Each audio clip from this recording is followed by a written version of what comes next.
سورة البلد. بسم الله الرحمن الرحيم.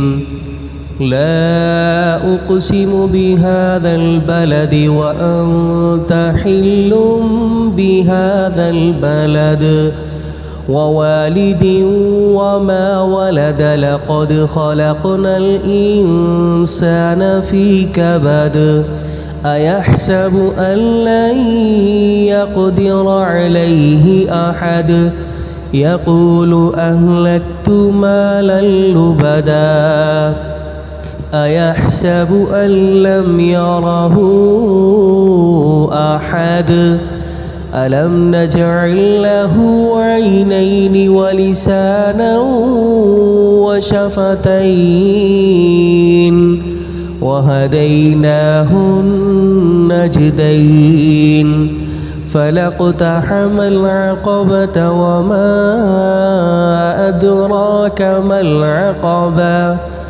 فك رقبة أو إطعام في يوم ذي مسغبة يتيما ذا مقربة أو مسكينا ذا متربة ثم كان من الذين آمنوا وتواصوا بالصبر وتواصوا بالمرحمة أولئك أصحاب الميمنة والذين كفروا بآياتنا هم أصحاب المشأمة عليهم نار مؤصدة.